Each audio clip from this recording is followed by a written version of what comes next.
ચલો બેટા, તો આપણે આ લેક્ચરમાં વિયોજન અંશ આલ્ફા અને વોન્ટ ઓફ અવયવ આઈ વચ્ચે સંબંધ મેળવવાનો છે, બરાબર?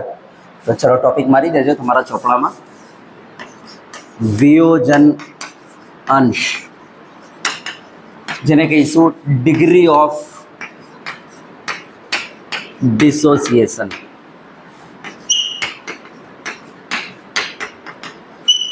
ડિગ્રી ઓફ ડિસોસિએશન અને વોન્ટ ઓફ અવયવ, જે કાલે આપણે ભણી ગયા. યસ, આની વચ્ચેનો સંબંધ આપણે મેળવવાનો છે આજે. પહેલા તો ડિગ્રી ઓફ ડિસોસિએશન એટલે કે વિયોજન અંશ, જેને હું આલ્ફા વડે દર્શાવીશ, બરાબર? યસ, આ આલ્ફા વિશે તમે જાણો છો. 11મા ધોરણના અંદર આપણે સંતુલન કરીને ચેપ્ટરમાં કહેતા હતા કે કોઈ પણ પદાર્થને આપણે પાણીમાં રાખીએ ને, જો એનું આયનીકરણ થતું હોય ને, તો એનું આયનીકરણ કાં તો 10% થતું હોય છે, કાં તો 20%, કાં તો 30%, કાં તો 50%, કાં તો 100% થતું હોય છે આયનીકરણ. ડિપેન્ડ છે એ પદાર્થ ઉપર. યસ, આપણે કહેતા હતા પ્રબળ વિદ્યુત વિભાજ્યો, તેના અંદર આયનીકરણ કેટલું થતું હતું? 100%. જ્યારે નિર્બળ વિદ્યુત વિભાજ્યો, એમાં આયનીકરણ બહુ ઓછું થતું હતું, 100% કરતાં ઓછું, કાં તો 10%, કાં તો 20%, કાં તો 1%, કાં તો 2%. નિર્બળ વિદ્યુત વિભાજ્યોમાં ખબર છે ને, આ રીતના આપણે પદાર્થોને બે ભાગમાં ડિવાઈડ કર્યું હતું, એક પ્રબળ વિદ્યુત વિભાજ્ય અને નિર્બળ વિદ્યુત વિભાજ્ય. નિર્બળ વિદ્યુત વિભાજ્ય કોને કહેતા હતા? જેમાં આયનીકરણ ઓછું થતું હોય. અને પ્રબળ વિદ્યુત વિભાજ્ય કોને કહેતા હતા? જેમાં આયનીકરણ 100% થતું હોય, બરાબર ને? યસ, તો આ આયનીકરણ જે છે આપણે ટકામાં દર્શાવી શકીએ અને અંશમાં દર્શાવી શકીએ, બરાબર? આપણે એવું કહી શકીએ પ્રબળ વિદ્યુત વિભાજ્ય જે છે એમનું આયનીકરણ, બરાબર, જો ડિગ્રી ઓફ ડિસોસિએશનમાં લખવું હોય તો આપણે કહી શકીએ 1, અંશમાં લખવું હોય તો 1. અને નિર્બળ વિદ્યુત વિભાજ્યનું આયનીકરણ જો અંશમાં લખવું હોય તો આપણે કહી શકીએ 1 કરતાં ઓછું, કાં તો 0.1 અંશ, કાં તો આપણે કહી શકીએ કે 0.3 અંશ, 0.2 અંશ, યા તો 0.01 અંશ, યા તો 0.0001 અંશ કેટલાક પદાર્થોનું આયનીકરણ થતું હતું, બરાબર ને? તો આ રીતના આપણે આયનીકરણ જે છે અંશમાં આપણે દર્શાવી શકીએ. બસ આ એ જ અંશ છે, બરાબર? એ જ અંશ છે જેને કહેવાય વિયોજન અંશ, બરાબર? અંશ હંમેશા 1માં હોય અને ટકા હંમેશા 100માં હોય. તો આપણે વિયોજન અંશ, જેને હું આલ્ફા વડે દર્શાવી દઉં છું, એ અને વોન્ટ ઓફ અવયવ આઈ, આ બંને વચ્ચેનો સંબંધ મેળવવો છે. તો હવે ધ્યાન આપજો. દાખલા તરીકે આપણે કહીએ કે ભાઈ મારી પાસે આ એક પદાર્થ છે, બરાબર? યસ, હવે દરેક પદાર્થનું જે વિયોજન અંશ હોય છે એ સાહેબ અલગ અલગ હોય છે, બરાબર? કોઈનું વિયોજન અંશ 0.01 હોય, કોઈનું વિયોજન અંશ જે છે 0.1 હોય, કોઈનો વિયોજન અંશ 0.2 હોય, બરાબર? કોઈનો વિયોજન અંશ 1 હોય, જેમ કે પ્રબળ વિદ્યુત વિભાજ્ય મેં તમને કહ્યું એ પ્રમાણે, બરાબર? તો અલગ અલગ પદાર્થોના વિયોજન અંશ કેવા હોય છે? અલગ અલગ હોય છે. ચલો ધારી લઈએ, ધારો કે આ પદાર્થનો વિયોજન અંશ આલ્ફા છે. મેં એક પદાર્થ ધારી લીધો, ધારો કે આપણી પાસે એક પદાર્થ AN છે, જેનો વિયોજન અંશ શું ધારી લીધો આપણે? ધારો કે આલ્ફા છે, બરાબર? યસ, તો હવે આ પદાર્થ જ્યારે તૂટશે ત્યારે ધારો કે આ આપે છે આપણને N કણ. ધારો કે કેટલા કણ આપે છે આપણને? N કણ, બરાબર ને? યસ, જેમ કે મારી પાસે આ CH3COOH છે. યસ, ધારો કે આ તૂટ્યો તો આપણને 2 કણ આપે છે ને, જેમ કે CH3COO- અને H+. તો આપણે કહી શકીએ કે ભાઈ આ પદાર્થ અમને 2 કણ આપે છે. એ રીતના ધારો કે આ પદાર્થ જે છે તૂટીને આપણને કેટલા કણ આપે છે? N કણ, બરાબર? યસ, હવે આનો વિયોજન અંશ આપણે ધાર્યો છે આલ્ફા. ભાઈ આ સંપૂર્ણ તૂટતો નથી, ધારો કે આલ્ફા જેટલો તૂટે છે. જેમ કે આ નિર્બળ છે, તો આ તૂટીને 2 કણ આપે છે, હું માનું છું, બરાબર? યસ, તો જેટલા પણ CH3COOH ના અણુ તૂટશે એ બધા આપણને કેટલા કણ આપશે? 2. પણ 100% બધા જ કણો નહીં તૂટે. જેમ કે હું પાણીમાં 100 CH3COOH નાખું છું તો 100 CH3COOH તૂટશે નહીં, એમાંથી 3-4 તૂટશે. અને 3-4 જ્યારે તૂટશે આનો 1 કણ કેટલા કણ આપશે? 2 કણ આપશે, બરાબર? યસ, તો આપણે કહી શકીએ 100 કણ હું CH3COOH ના નાખું છું, ધારો કે આમાંથી 100 માંથી 3 કણ તૂટે છે. કેટલા? 3 કણ તૂટે છે. તો હું કહી શકું આનો વિયોજન અંશ કેટલો કહેવાય? 0.03. કેટલો કહેવાય? 0.03, બરાબર? 100 માંથી જો 30 તૂટતા તો બોલો વિયોજન અંશ કેટલો કહેવાતો? 0.3. સમજી ગયા? હા, 100 માંથી અત્યારે કેટલા તૂટે છે ખાલી અણુઓ? 3 જ. તો બોલો વિયોજન અંશ શું કહેવાય? 0.03. હા, પણ જે પણ તૂટશે કેટલા કણ આપશે? 2. યસ, તો આપણે કહી શકીએ ધારો કે આપણી પાસે આ એક અણુ છે જે તૂટીને આપણને કેટલા કણ આપે છે n, બરાબર. હવે આનો વિયોજન અંશ ધારો કે આલ્ફા છે તો અંશ હંમેશા એકમાં હોય. તો જો આ એક હોય શરૂઆતમાં તો સાહેબ અહીંયા શું હોઈ શકે એમાં 0, બરાબર, કારણ કે શરૂઆતમાં તો હોય નહીં, બરાબર, શરૂઆતમાં હોય નહીં, ઓકે, નિપજ હોય નહીં. હવે ધારો કે આનો વિયોજન અંશ આલ્ફા છે, એનો મતલબ એ થઈ ગયો કે આમાંથી કેટલા તૂટી જશે સાહેબ, આલ્ફા જેટલા તૂટી જશે, બરાબર ને. આગળ એક છે માટે 1 આલ્ફા, આલ્ફા જેટલા તૂટી જશે. તો સામે આ બનશે કેટલા 0 પ્લસ n આલ્ફા. કેટલા બનશે 0 પ્લસ n આલ્ફા. ધારો કે આનો વિયોજન અંશ આલ્ફા છે તો હું કહી શકું સાહેબ આ કેટલા બચશે 1 માઇનસ આલ્ફા તૂટ્યા પછી, બરાબર. વિયોજન પામ્યા વગરના કણ કેટલા બચ્યા 1 માઇનસ આલ્ફા, અને વિયોજન થઈને આપણને કેટલા કણ આપ્યા એણે n આલ્ફા આપ્યા, બરાબર. યસ, હવે મને બતાવો વોન ઓફ અવયવનું સૂત્ર શું હતું યાદ કરજો. વિયોજન કે સુયોજન પામ્યા પછી કણોની સંખ્યા ભાગ્યા વિયોજન કે સુયોજન પામ્યા પહેલા કણોની સંખ્યા. યાદ છે ને?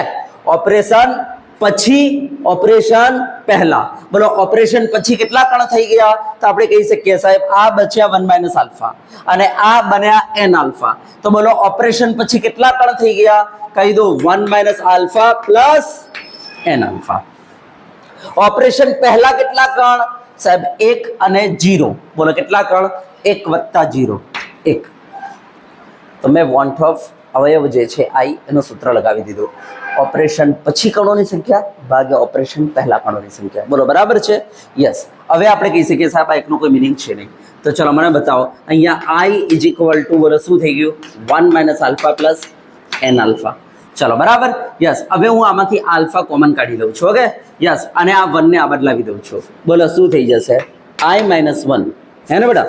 1 ને આ બદલાવી દઉં છું. બોલો શું થઈ જશે i minus 1 is equal two આમાંથી આલ્ફા કોમન કાઢી લઉં છું. આલ્ફા કોમન કાઢું તો શું બચે? શું બચે? n minus 1 બચ્યો. n minus 1, yes, n minus 1 બચ્યો. બોલો બરાબર. તો બોલો આલ્ફા ઇઝ ઇક્વલ ટુ શું?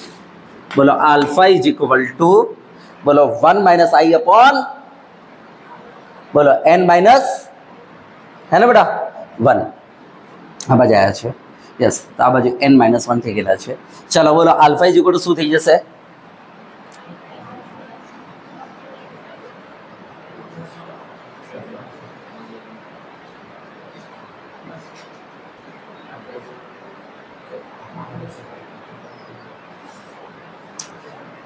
તો alpha is equal two I minus 1 upon બોલો શું થઈ જશે n માઇનસ 1. આ તમારો આલ્ફા આવી ગયો, બરાબર. હવે હું એક કામ કરું છું, આને આ રીતના લખી દઉં તો ચાલે? ઉપર 1 માઇનસ આઈ લખી દઉં છું કે ઉપર? તો બોલો નીચે શું લખાય 1 માઇનસ n. જો ઉપર બદલીએ તો નીચે બદલવું પડશે કારણ કે માઇનસ છે એટલા માટે. એમ સમજો કે મેં ઉપર માઇનસ વડે ગુણી દીધું તો બોલો નીચે કેટલા વડે ગુણવું પડે? માઇનસ વડે. બોલો ઉપર માઇનસ વડે ગુણો તો બોલો આ પ્લસ આઈ શું બની જાય? માઇનસ આઈ. અને માઇનસ 1 શું બની જાય? પ્લસ 1. તો પ્લસ 1 માઇનસ આઈ. તો બોલો નીચે પછી માઇનસ વડે ગુણવું પડશે. તો બોલો n શું બની જશે? Minus n. અને 1 શું બની જશે? પ્લસ 1. તો 1 માઇનસ n. એનો મતલબ જો ઉપર ઉલટ કરીએ તો નીચે ઉલટ કરી શકાય, બરાબર. આપણી સરળતા ખાતર કે ભાઈ આપણને ફટાફટ યાદ થઈ જાય એટલા માટે તો હું કહી શકું બોલો આલ્ફાનું સૂત્ર શું આવી ગયું 1 minus I upon 1 minus n. યા તો પછી alpha is equal two I minus 1 upon n minus 1. તો બધા આલ્ફાનું સૂત્ર આવી ગયેલું છે. હવે આ સૂત્રની મદદથી ધ્યાન આપજો. આ વોન્ટ ઓફ અવયવ અને આલ્ફા વચ્ચેનો સંબંધ દર્શાવે છે. જો તમને તમારા અણુનો વિયોજન અંશ ખબર હોય, બરાબર, તો તમે આઈ કાઢી શકો છો. અને જો વોન્ટ ઓફ અવયવ ખબર હોય તો તમે એનો વિયોજન અંશ કાઢી શકો છો. આમાં n શું છે? તો સાહેબ n છે નંબર ઓફ પાર્ટિકલ. n શું છે તમે જોઈ શકો છો. તમારો અણુ જે છે વિયોજન પામ્યા પછી એક અણુ બોલો કેટલા કણ આપે છે? યસ, એ છે n, હે ને? જેમ કે એસિડિક એસિડ બોલો કેટલા કણ આપે છે? 2. તો બોલો n બરાબર 2. તો બોલો n શું છે? n શું છે? કણોની સંખ્યા. બોલો બરાબર ને? કણોની સંખ્યા. યસ, અણુમાં રહેલ કણોની સંખ્યા, બરાબર. અણુમાં રહેલ એટલે કે એક અણુ કેટલા કણ આપે છે? યસ, એને કહેવાય છે n. જેમ કે હું તમને પૂછું બોલો NaCl તો બોલો આના માટે n ની કિંમત કેટલી રહેશે? 2. જેમ કે હું તમને પૂછું BaCl2 તો બોલો આના માટે n ની કિંમત કેટલી રહેશે? 3. જેમ કે AlCl3 તો બોલો આના માટે n ની કિંમત કેટલી રહેશે 4 જેમ કે Al2SO4 થ્રાઇસ તો બોલો આના માટે n ની કિંમત કેટલી રહેશે yes Al3 plus Al3 plus SO4 2 minus SO4 2 minus SO2 SO4 2 minus બોલો કેટલા કરંટ રહેશે 5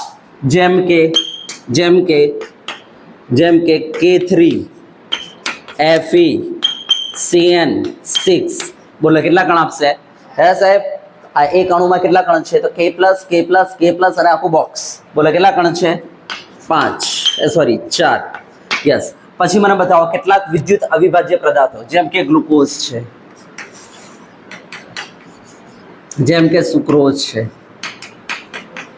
જેમ કે યુરિયા છે બોલો આના માટે n ની કિંમત કેટલી લખશો તમે 1 યસ કારણ કે ગ્લુકોઝને પાણીમાં નાખો તૂટતો નથી એટલે એક કણ તમને આપશે બોલો બરાબર આ n છે બોલો તમને n ખબર હોય તમારા અણુનો તો બોલો તમે આલ્ફા અને i વચ્ચેનો સંબંધ આ સૂત્રથી રજૂ કરી શકો છો યસ સાહેબ તો કહી દો આલ્ફા = 1 - i/1 - n જેમાં n શું છે અણુ જે કણ આપે છે બરાબર તમારા અણુ એક અણુમાં રહેલ કણોની સંખ્યા એમ કહીએ તો એ ચાલે એક અણુમાં રહેલ કણોની સંખ્યા છે બોલો બરાબર ને યસ તો આપણું સૂત્ર આવી ગયું વન ઓફ અવયવ અને વિયોજનાંશ વચ્ચેનો સંબંધ આપણી એનસીઆરટીમાં સીધે સીધું સૂત્ર આપેલું છે બરાબર એને કોઈ સાબિતી આપી નથી મેં તમને સાબિત કરીને બતાવી દીધું છે સમજી ગયા તો આપણી પાસે આ એક અણુ છે ધારો કે આ વિયોજન પામ્યા પછી આપણને n કણ આપે છે તો બોલો n શું છે એક અણુ કેટલા કણ આપે છે એની સંખ્યા છે બરાબર હવે આપણે ધારી લીધું ધારો કે આ અણુનો વિયોજનાંશ આલ્ફા છે તો હું કહી શકું 1 એ 0 તો 1 - આલ્ફા એ n આલ્ફા હું કહી શકું તો બોલો વિયોજન પામ્યા પછી કણોની સંખ્યા કેટલી થઈ ગઈ 1 - આલ્ફા પ્લસ n આલ્ફા વિયોજન પામ્યા પહેલા કણોની સંખ્યા કેટલી 1 + 0 એ આપણે અહીંયા મૂકી દીધો એટલે આપણો સંબંધ તૈયાર થઈ ગયો છે ચલો સમજી ગયા ફટાફટ આને નોટ આઉટ કરો જલ્દી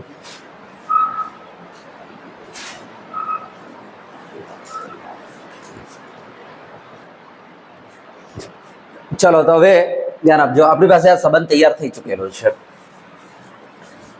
વિયોજનાંશ આલ્ફા અને વોન્ટ ઓફ અવયવ i વચ્ચેનો સંબંધ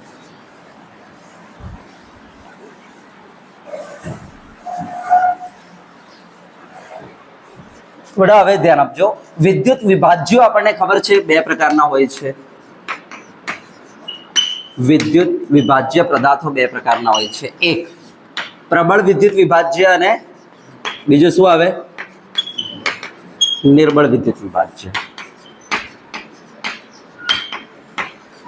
પ્રબળ વિદ્યુત વિભાજ્ય એને કહેવાય જેનું 100% શું થાય વિયોજન બરાબર એનો મતલબ આના માટે વિયોજન અંશ કેટલો હોય 1 જો વિયોજન અંશ 1 હોય તો મને બતાવો આપણું આ જે સૂત્ર છે આલ્ફા = 1 - i/1 - n આના અંદર આલ્ફાની કિંમત જો હું 1 મૂકી દઉં તો મને બતાવો શું થઈ જાય 1 - n = 1 - i એક કટ માઇનસ કટ બોલો i બરાબર શું થઈ ગયો n એનો મતલબ સાહેબ આના અંદર જો વોન્ટ ઓફ અવયવ કાઢવું હોય ને તો કઈ જ નહીં કણોની સંખ્યા જેમ કે તમને કોઈ પૂછે કે ભાઈ NaCl માટે વોન્ટ ઓફ અવયવ કેટલો તો આપણે કહીશું આ પ્રબળ વિદ્યુત વિભાજ્ય છે અને પ્રબળ વિદ્યુત વિભાજ્ય હોવાને કારણે શું થશે બોલો i બરાબર કણોની સંખ્યા અને આના અંદર કણોની સંખ્યા કેટલી છે 2 10 માટે i બરાબર 2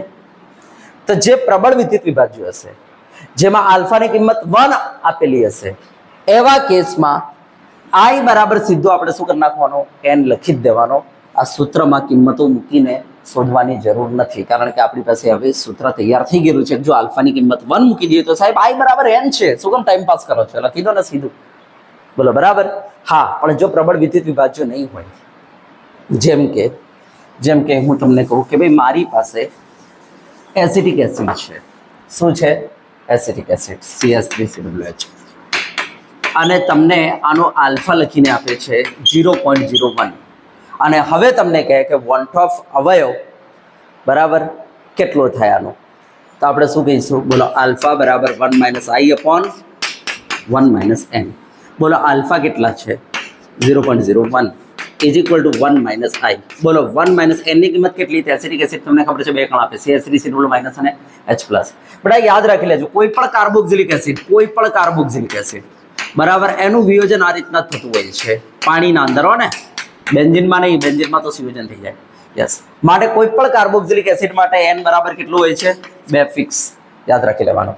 તો ચલો મને બતાવો n ઇઝ ઇક્વલ ટુ 2. તો બોલો અહીંયા -1 આ બદલાવો તો -0.01 ઇઝ ઇક્વલ ટુ 1 માઇનસ આઈ. તો બોલો i ઇઝ ઇક્વલ ટુ શું થઈ ગયું? 1 પ્લસ 0.01. તો બોલો 1.01. તો અહીંયા 1/2 હવે તમારો આવી ગયો. તો જો નિર્બળ એસિડ હશે મીન્સ નિર્બળ વિદ્યુત વિભાજ્ય હશે તો નિર્બળ વિદ્યુત વિભાજ્યના કેસમાં આલ્ફાની કિંમત 1 કરતાં નાની હશે અને 1 કરતાં નાની હોવાને કારણે આપણે આ સૂત્રના અંદર કિંમતો મૂકીને આપણે આઈ કાઢીશું. પણ જો પ્રબળ વિદ્યુત વિભાજ્ય હોય કે જેના અંદર આલ્ફાની કિંમત 1 હોય છે આવા કેસમાં આઈ બરાબર n હોવાને કારણે જ કણોની સંખ્યા તમારો શું બનશે? 1/2. બોલો ક્લિયર છે? યસ બરાબર. જો નિર્બળ વિદ્યુત વિભાજ્ય છે તો મેં તમને કહી દીધું કે આમાં આલ્ફાની કિંમત શું છે? 1 કરતાં. બેટા આલ્ફાની કિંમત કેટલી હોય છે? આલ્ફાની કિંમત 1 કરતાં બહુ જ નાની હોય છે. માટે નિર્બળ વિદ્યુત વિભાજ્યના કેસમાં આપણે આ સૂત્રમાં કિંમતો મૂકીશું બરાબર, આલ્ફાની કિંમત મૂકીશું અને પછી આપણે આઈ કાઢીશું જેમ કે મેં તમને આ બતાવી દીધું. ચલો બરાબર, બોલો ક્લિયર છે? તો આપણી પાસે બે પ્રકારના પદાર્થ હોય છે, પ્રબળ વિદ્યુત વિભાજ્ય અને બીજું નિર્બળ વિદ્યુત વિભાજ્ય. હું પ્રબળ વિદ્યુત વિભાજ્ય માટે લખી શકું I બરાબર n બરાબર. યસ, અને નિર્બળ વિદ્યુત વિભાજ્ય જેમ કે આ કાર્બોક્સિલિક એસિડ છે બરાબર, એના માટે I બરાબર n લખાય નહીં, કારણ કે એના માટે આલ્ફાની કિંમત 1 હોતી નથી. આલ્ફાની કિંમત જે છે 1 કરતાં ઘણી જ નાની હોય છે, જેના કારણે આ સૂત્રમાં કિંમતો મૂકીને જ તમારે 1/2 અવયવ શોધવાનો રહેશે. ચલો ડન છે? યસ, તો આટલું ફટાફટ નોટ આઉટ કરો નીચે.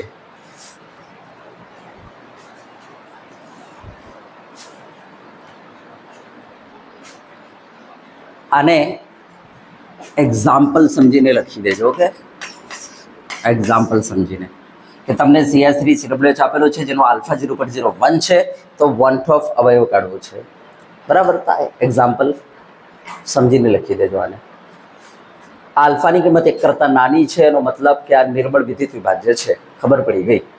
આલ્ફા આપેલો ના હોય તો સમજવાનું એ પ્રબળ વિદ્યુત વિભાજ્ય જ હશે, ત્યાં આલ્ફાની કિંમત 1 સમજીને જ ચાલવાનું.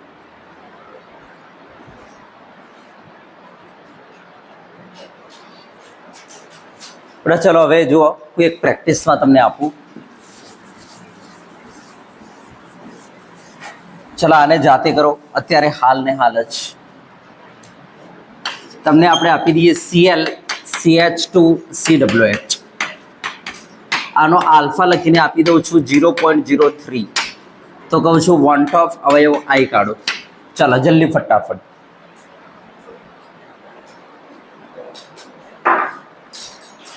જો આલ્ફાની કિંમત 1 નથી એનો મતલબ આપણે I બરાબર n લખી શકીએ નહીં.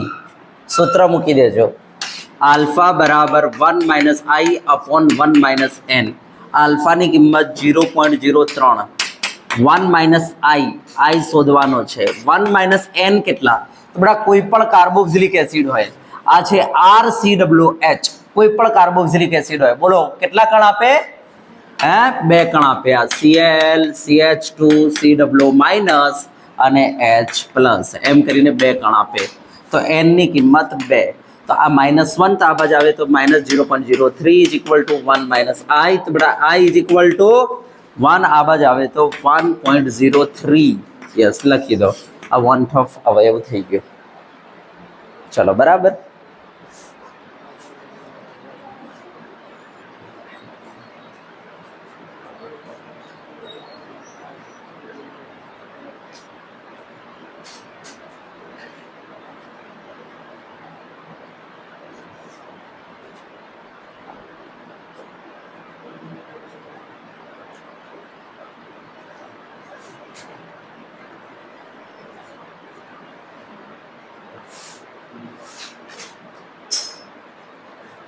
ચલો થઈ ગયું. ચાલ બેટા હવે નેક્સ્ટ જો એક બીજું આપું છું.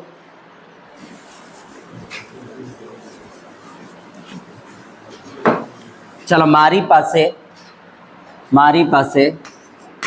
0.1 મોલલ CaCl2 નું દ્રાવણ છે જેનો વોન્ટ ઓફ અવયવ લખીને આપે છે 2.5. તો હવે હું તમને કહું છું કે આનો વિયોજન અંશ શોધો. વિયોજન અંશ શોધો. બોલો શું કરશો? હે આલ્ફા ઇઝ ઇક્વલ ટુ બોલો 1 minus I upon 1 minus N. Alpha શોધવાનો છે. 1 માઇનસ આઈ, આઈની કિંમત કેટલી લખીને આપે છે આપણને? 2.5 લખીને આપે છે. 1 માઇનસ, હવે ચલો મને બતાવો અહીંયા એન કેટલા હશે? બોલો Ca2 plus Cl minus Cl minus. બોલો કણો કેટલા? 3. તો બોલો આલ્ફા ઇઝ ઇક્વલ ટુ શું થઈ જશે? તો ઉપર કેટલા બચશે? 1 માંથી 2.5 જાય માઇનસ 1.5 અને નીચે માઇનસ 2. Minus minus cut. ચલો 1.5 ભાગ્યા 2 કરો. બોલો 0.75.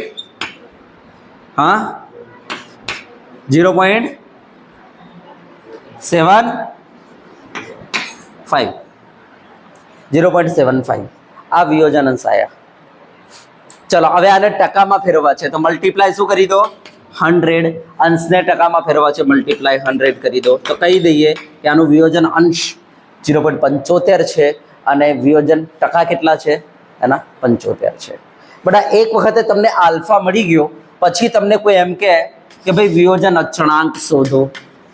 યાદ કરો આપણે એસિડનો વિયોજન અચળાંક શોધતા હતા, બરાબર? વિયોજન અચળાંક કેવી રીતના શોધતા હતા ખબર છે? વિયોજન અંશ પરથી. તો આપણે એક સૂત્ર આપ્યું હતું, C alpha square upon 1 minus alpha. યાદ આવ્યું? હે તો યસ. તો હંમેશા કોઈનો પણ વિયોજન અચળાંક શોધવો હોય, વિયોજન અંશ પરથી વિયોજન અચળાંક શોધવો હોય તો આ સૂત્ર C alpha square upon 1 minus alpha. આમાં સી શું છે? સી શું છે સાહેબ? આ મોલાલિટી, સાંદ્રતા છે. 0.1 મોલર મૂકી દો. આલ્ફા બોલો કેટલા છે? કેટલા આયા છે? 0.75 અહીંયા મૂકી દો. 1 માઇનસ આલ્ફા શું છે? 0.75 અહીંયા મૂકી દો. તો તમને વિયોજન અચળાંક મળી જશે, બરાબર? આ વિયોજન અચળાંક એસિડ હોય તો કે લખો અને આમ નોર્મલી ખાલી કે લખીએ તો ચાલે. હવે આ વિયોજન અચળાંકનો એકમ કોઈ પૂછે તો શું થાય? તો અંશનો એકમ હોતો નથી. તો વિયોજન અંશ આલ્ફા એકમ રહિત હોય છે. તો હવે ખાલી બચ્યો આ. તો આનો એકમ શું છે? મોલાલિટી. તો બોલો મને બતાવો વિયોજન અચળાંકનો એકમ શું રહેશે? ખાલી મોલાલિટી રહેશે. સમજી ગયા? તો આ સૂત્રની મદદથી આપણે વિયોજન અચળાંક શોધી શકીએ. તો આપણે કહી શકીએ આમાં સી શું છે? સી શું છે? સાંદ્રતા છે. આલ્ફા શું છે? વિયોજન અંશ છે. અને કે શું છે? વિયોજન અચળાંક છે, બરાબર? તો યસ. તો આટલું નોટ આઉટ કરી લો. આ સૂત્ર પણ લખી દેજો અને આના ઉપરથી વિયોજન અચળાંક પણ શોધી નાખો પેલી કિંમતો બધી મૂકીને. ચાલો જલ્દી ફટાફટ આ સૂત્ર નોટ આઉટ કરી લેજો.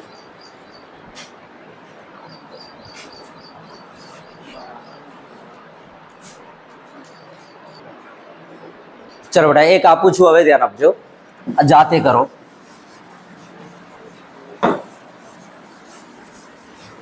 ચલો તમને આપણે ફોર્મિક એસિડ આપી દઈએ. ફોર્મિક એસિડ 0.1 મોલર HCOH અને આનો વોન્ટ ઓફ અવયવ તમને લખીને આપી દઉં છું 1.2.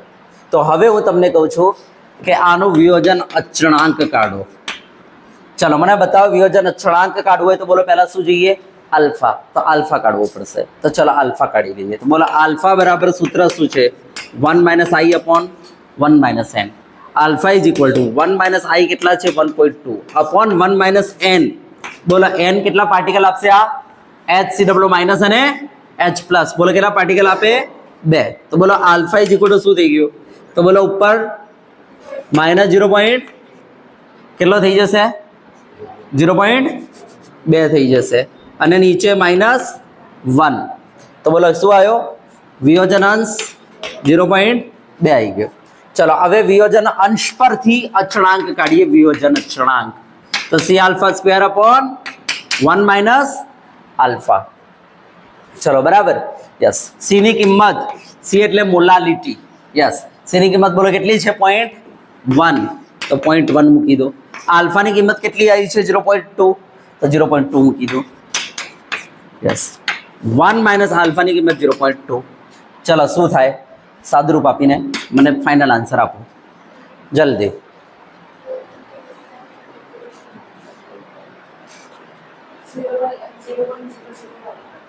બધું થઈ ગયું 0. યસ 0.001 એનો મતલબ 1 × 10 પાવર માઇનસ કેટલા 0 છે 0.005 તો આપણે કહી શકીએ 5 × 10 પાવર કેટલા આવ્યા -3. આ તમારો વિયોજન અચળાંક આવી ગયો. એકમ લખવું હોય તો શું લખાય મોલાલિટી. યસ લખી દેજો.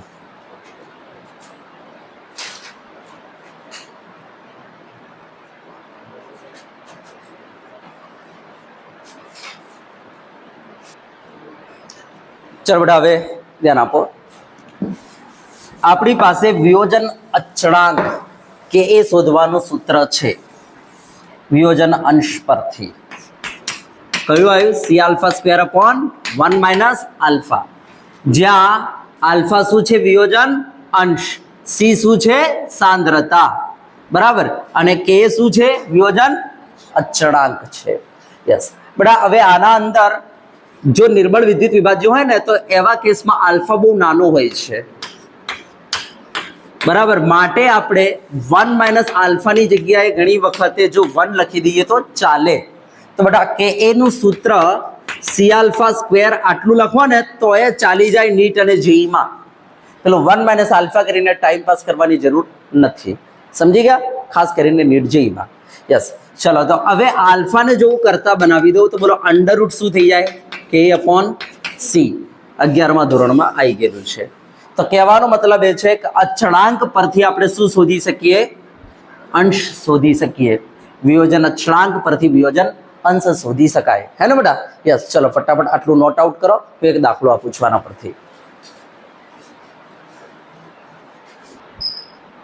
ચલો બેટા થઈ ગયું ને. યસ ચલો તો હવે એક આપણે દાખલો લઈએ. ચલો દાખલો કંઈક આવો છે કે તમને એસિટિક એસિડ આપણે આપી દઈએ છીએ 0.1 મોલલ. ચલો બરાબર. યસ અને હું આનો તમને વિયોજન અચળાંક લખીને આપી દઉં છું 1.8 × 10⁻5. હવે હું તમને કહું છું આનો વોન્ટ ઓફ અવયવ કાઢો. શું કાઢો વોન્ટ ઓફ અવયવ. તો બેટા વોન્ટ ઓફ અવયવ કાઢવા માટે આલ્ફા હોવો જરૂરી છે, કારણ કે આલ્ફા હશે તો alpha is equal to 1 - i upon 1 - n આપણે લખીશું. તો આપણે પહેલા તો વિયોજન અચળાંક પરથી વિયોજન અંશ કાઢી લઈએ. તો બોલો મને બતાવો વિયોજન અંશ ઇઝ ઇક્વલ ટુ બોલો અંડરરૂટ કે અપોન બોલો અંડરરૂટ કે અપોન સી. અંડરરૂટ કે એ કેટલા છે 1.8 × 10⁻5 અને સી શું છે 0.1 મોલલ. ચલો મને બતાવો શું થઈ જશે સાહેબ 0.1 એટલે કે 10⁻1 ઉપર લાવો તો 10⁻1 એટલે 10⁻5 માંથી 10⁻1 જાય એટલે 10⁻4, બરાબર. 10⁻4 નું શું થઈ જશે 10 વર્ગમૂળ 10⁻2 અને 1.8 નું વર્ગમૂળ મને બતાવો 1.34. તો આપણે કહી શકીએ 0.0134 આ તમારો આલ્ફા આવી ગયો. ચલો બરાબર. યસ હવે આલ્ફા ઉપરથી આપણે કાઢી દઈએ. બોલો આલ્ફા ઇઝ ઇક્વલ ટુ શું થઈ જશે 1 - i અપોન 1 - n. ચલો આલ્ફા કેટલા છે 0.0134 is equal to 1 - i upon 1 - n કેટલા થઈ જશે. બોલો આ કાર્બોક્સિલિક એસિડ માટે કણોની સંખ્યા કેટલી આવશે 2. તો આપણે n ની કિંમત 2 મૂકી દઈએ. તો -1 અહીંયા લાવો તો -0.0134 ઇઝ ઇક્વલ ટુ 1 - i. તો બેટા i ઇઝ ઇક્વલ ટુ શું થઈ જશે 1 પ્લસ થઈ જશે 0. બરાબર એટલે કે 0.134 થઈ ગયો. બોલો આપણે યસ લખી નાખો.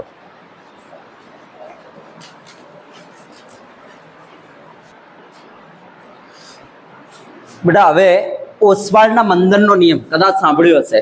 આપણે સંતુલન કરીને ચેપ્ટરમાં પણ આની વાત કરેલી છે અને જ્યારે આપણે વિદ્યુત રસાયણ વિજ્ઞાન ચેપ્ટર ચલાવીશું 12મા ધોરણનું ચેપ્ટર નંબર 2 એના અંદર પણ ઓસ્વાલ્ડના મંદનના નિયમ પર વાત કરીશું. ઓસ્વાલ્ડનો મંદનનો નિયમ. બેટા આ નિયમ એમ કહે છે કે તમે જેટલું મંદન કરતા જાઓ ને એમ વિયોજન વધતું જાય. જેમ કે આપણી પાસે પાણી છે, આના અંદર હું કેલ્શિયમ ક્લોરાઇડ નાખી દીધું, બરાબર? યસ. તો બેટા જેવું મેં કેલ્શિયમ ક્લોરાઇડ નાખ્યું તો 100 મેં કેલ્શિયમ ક્લોરાઇડના કણો નાખ્યા તો 100 તૂટતા નથી, એમાંથી 80 તૂટશે, બાકીના 20 પડ્યા રહેશે, બરાબર? પણ હવે જો હું આના અંદર પાણી નાખતો જઈશ તો એને અંદર જગ્યા મળશે પાણી નાખવાથી, જેના કારણે એનું આયનીકરણ વધવાનું ચાલુ થઈ જશે. ધીરે ધીરે તો હું પાણી નાખીશ તો 82 તૂટશે, 80 તો પહેલાં તૂટી જ ગયા હતા, હવે 82 તૂટશે, પછી 84 થયા, 90 થયા, ઓર પાણી નાખીશ 92, ઓર પાણી નાખીશ, બરાબર?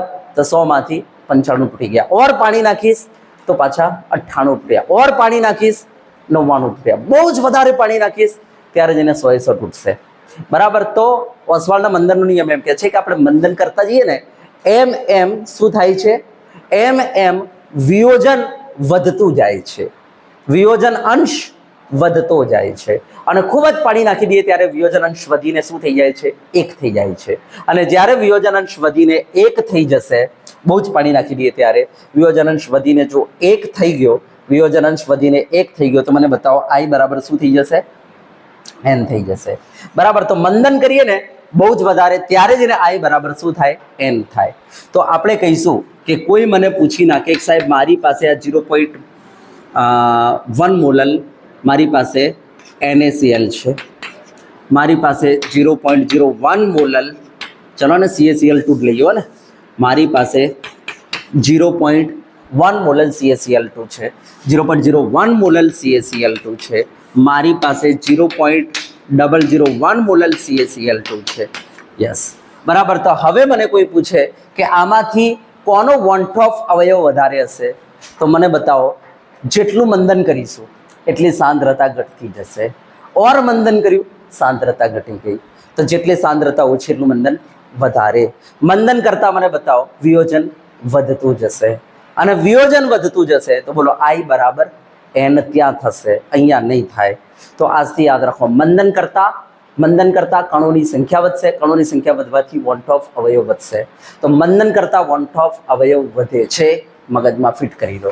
તો તમને કોઈ પૂછે સાહેબ આનો વોન્ટ ઓફ અવયવ, આનો વોન્ટ ઓફ અવયવ અને આનો વોન્ટ ઓફ અવયવમાં કોનો વોન્ટ ઓફ અવયવ વધારે, તો આપણે કહીશું કે આ દ્રાવણ 1 છે, દ્રાવણ 2 છે, દ્રાવણ 3 છે. તો કહી દો 1 કરતાં 2 નો વોન્ટ ઓફ અવયવ વધારે હશે, એના કરતાં દ્રાવણ 3માં વોન્ટ ઓફ અવયવ વધારે હશે. તો જેમ જેમ મંદન કરતા જઈશું એમ એમ વોન્ટ ઓફ અવયવની કિંમત વધતી જાય છે, કારણ કે મંદન કરતા શું થાય છે, વિયોજન અંશ વધે છે.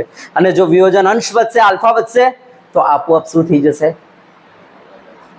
આલ્ફા વધશે, આપોઆપ I વધી જશે, બરાબર? આલ્ફા વધશે, આપોઆપ I વધી જશે. સમજી ગયા? યસ. તો મંદન કરતા શું થાય છે, વિયોજન અંશ વધે છે. તો જેટલું તમે મંદન કરશો એમ એમ વિયોજન અંશ શું થતું જશે, વધતો જશે. અને વિયોજન અંશ વધશે, વોન્ટ ઓફ અવયવની કિંમત વધતી જશે. અહીંયા આપણે કહીશું બહુ જ વધારે મંદન કરી દીધું સાહેબ, હવે વોન્ટ ઓફ અવયવની કિંમત વધીને કેટલી થઈ ગઈ, n થઈ ગઈ, કારણ કે અહીંયા આલ્ફા બરાબર 1 થઈ ગયું, બહુ જ વધારે મંદન કરી દીધું તો આલ્ફા બરાબર 1 થઈ ગયું. આલ્ફા બરાબર 1 એનો મતલબ કે સાહેબ વધીને આલ્ફા 1 કરતાં વધારે તો વધે નહીં, તો આલ્ફા બરાબર 1 થઈ ગયું. એનો મતલબ બોલો તમારો વોન્ટ ઓફ અવયવ કોના બરાબર થઈ ગયું, કણોની સંખ્યા. અહીંયા I બરાબર 3 હશે. હા, અહીંયા I બરાબર 3 નહીં હોય, અહીંયા 3 કરતાં ઓછું હશે. દાખલા તરીકે 2.8. અહીંયા સાહેબ એના કરતાં ઓછું હશે, દાખલા તરીકે 2.5. તો અહીંયા વોન્ટ ઓફ અવયવ 2.5. અહીંયા ઓર મંદન કર્યું 2.8, ઓર મંદન કર્યું, હા સાહેબ હવે સાહેબ વોન્ટ ઓફ અવયવ જે છે 3 થઈ ગયો તમારો. તો I બરાબર n ક્યારે થાય, બહુ જ વધારે મંદન કરો તો, એનો મતલબ સંપૂર્ણ એનું શું થઈ જતું હોય, વિયોજન થઈ જતું હોય. તો આથી યાદ રાખજો, મંદન કરતા શું થાય છે, વોન્ટ ઓફ અવયવની કિંમત વધતી જાય છે. બોર્ડના અંદર આવી ગયો, નીટમાં આવી ગયો, ગુજસેટમાં આવી ગયો, બરાબર? આ પ્રશ્ન યસ, નોટ આઉટ કરો, નીચે લખી દો નોંધ કરીને. મંદન કરતા વોન્ટ ઓફ અવયવની કિંમત વધતી જાય છે. મંદન કરતા વોન્ટ ઓફ અવયવની કિંમત વધતી જાય છે, બરાબર? યસ, આ ક્વેશ્ચન છે, આ ક્વેશ્ચન છે, અને આ ક્રમ થઈ ગયો, વોન્ટ ઓફ અવયવનો ક્રમ, આઈનો ક્રમ થઈ ગયો.